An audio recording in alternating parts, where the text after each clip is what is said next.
Dernière annonce de Poutine, il veut écraser les entreprises occidentales qui se trouvent encore en Russie. Et je vois des gens qui se réjouissent, sincèrement qui se réjouissent, ils disent « Oh, ils avaient qu'à se barrer de Russie, patati et patata ».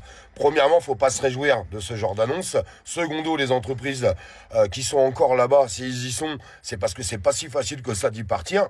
Faut quand même savoir le dire, surtout pour des gens qui travaillent avec la Russie ou en Russie depuis des années.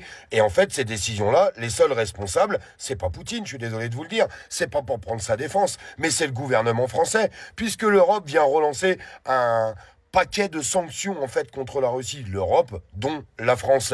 Au bout d'un moment, fallait pas s'étonner que ça réagisse de l'autre côté. Et c'est exactement ce qui est en train de se passer. Tout ça, pourquoi? Je suis désolé encore une fois de vous le dire. Pour une guerre qui ne nous appartient pas. On n'avait rien à foutre là-bas. On n'avait pas à s'en mêler. Parce qu'aujourd'hui, tout le monde se réjouit de ce genre d'annonce. Par contre, quand vous recevez vos factures de gaz, vous êtes les premiers à gueuler. Bah oui. Et si on paye le gaz plus cher, pourquoi? Parce que ils ont fermé les robinets avec la Russie. Et aujourd'hui, on achète du gaz ailleurs. Et le ailleurs, c'est Poutine qui le vend. Sauf que nous, on le rachète plus fort derrière.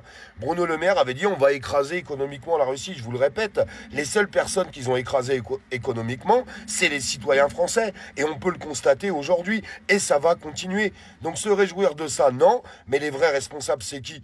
C'est les dirigeants européens, encore une fois de plus. Parce que c'est nous qui avons pris les sanctions. C'est nous qu'avons fait la misère indirectement à la Russie, alors que c'était nos alliés. C'était nos alliés. Moi, je vais vous poser une question. Et répondez-moi sincèrement. Qu'est-ce qu'ils nous ont fait, la Russie?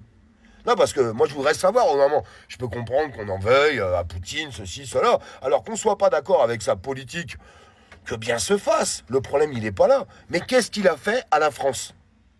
Qu'est-ce qu'il a fait à la France? Rien. Dans le truc de base, c'est pas Poutine qui a fait à la France, c'est la France qui a fait à Poutine pour se mêler d'une guerre qui nous regardait pas.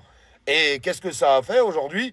Le gaz, on ne l'achète plus là-bas, premièrement, et puis plein d'échanges commerciaux qui se font plus. Mais quand on va se fâcher avec toutes les plus grandes puissances mondiales et qu'on pourra plus faire d'échanges commerciaux avec eux, c'est bien, on va continuer de couler notre propre pays. Parce qu'aujourd'hui, les Européens se sentent bien plus forts que l'Europe de Poutine. On va l'appeler l'Europe de Poutine parce qu'il y a l'Europe de Poutine. Et ils sont bien plus forts que nous.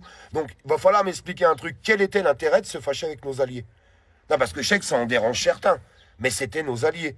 Avant la guerre en Ukraine, la Russie a toujours été nos alliés.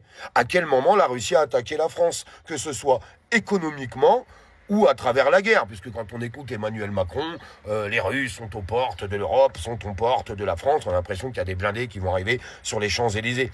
C'est n'importe quoi. Et en fait, se réjouir de ce genre de publication, en fait, vous donnez raison tout simplement au gouvernement. C'est tout ce que vous êtes en train de faire, malheureusement. En tout cas, moi, je le pense.